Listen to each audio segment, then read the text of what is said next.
Saudi അറേബ്യയിലെ Prince സുൽത്താൻ airbase ഇന്ന് ലോക ശ്രദ്ധയുടെ കേന്ദ്രമായി മാറിയിരിക്കുകയാണ്.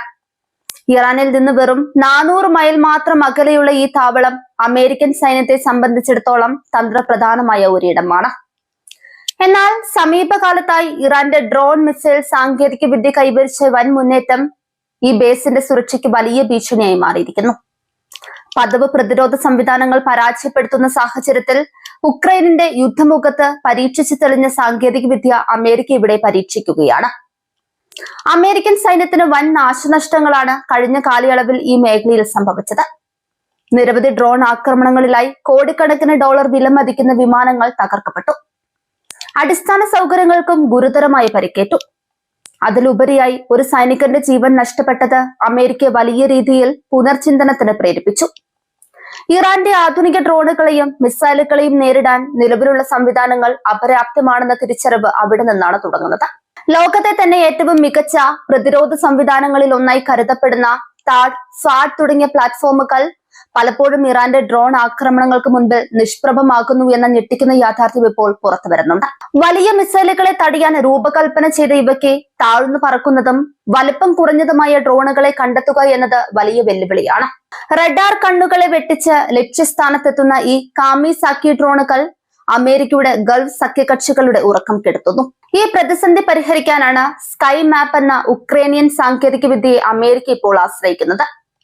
റഷ്യയുമായുള്ള യുദ്ധത്തിൽ ഉക്രൈൻ വികസിപ്പിച്ചെടുത്ത ഈ സംവിധാനം ഡ്രോണുകളെ അവയുടെ സിഗ്നലുകൾ ഉപയോഗിച്ച് ട്രാക്ക് ചെയ്യുന്നതിൽ അതിവേഗവും കൃത്യതയുള്ളതുമാണ്.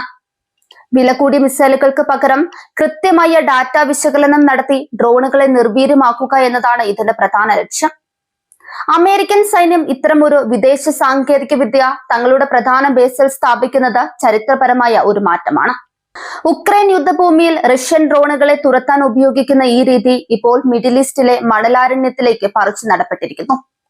ഇറാന്റെ ഷാഹിദ് ഡ്രോണുകൾ റഷ്യ ഉക്രൈനിൽ പ്രയോഗിക്കുമ്പോൾ അതിനെ നേരിടാൻ പഠിച്ച അതേ തന്ത്രം തന്നെയാണ് ഇപ്പോൾ സൗദിയിലും അമേരിക്ക പയറ്റുന്നത്. ശത്രുവിനെ ശത്രുവിന്റെ തന്നെ ആയുധം കൊണ്ട് നേരിടുക എന്ന ബുദ്ധിപരമായ നീക്കമാണിത്.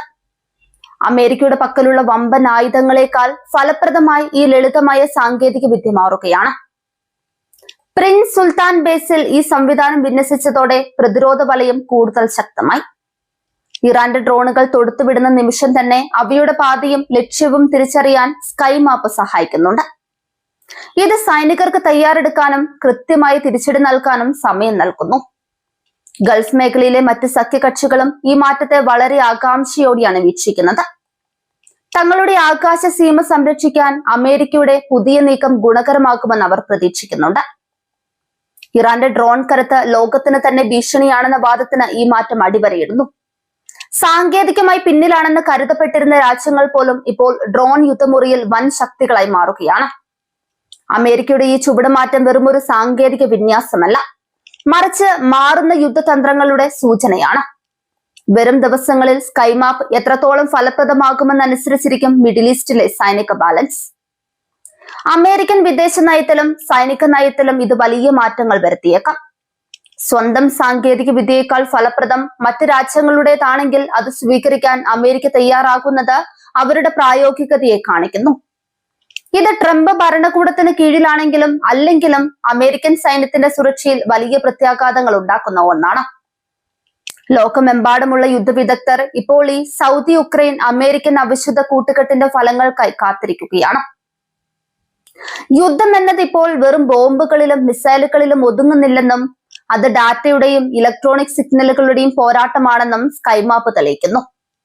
ഇറാന്റെ ഭീഷണിയെ മറികടക്കാൻ അമേരിക്ക നടത്തുന്ന ഈ നീക്കം വിജയിക്കുകയാണെങ്കിൽ വരും കാലത്തെ വ്യോമ പ്രതിരോധ ചരിത്രത്തിലെ ഏറ്റവും പ്രധാനപ്പെട്ട അധ്യായമായി ഇത് മാറും. മിഡിൽ ഈസ്റ്റിലെ ആകാശം ആര് ഭരിക്കുമെന്ന് തീരുമാനിക്കുന്ന നിർണായക പോരാട്ടം ഇപ്പോൾ സാങ്കേതിക വിദ്യയുടെ തലത്തിലാണ് നടക്കുന്നത്.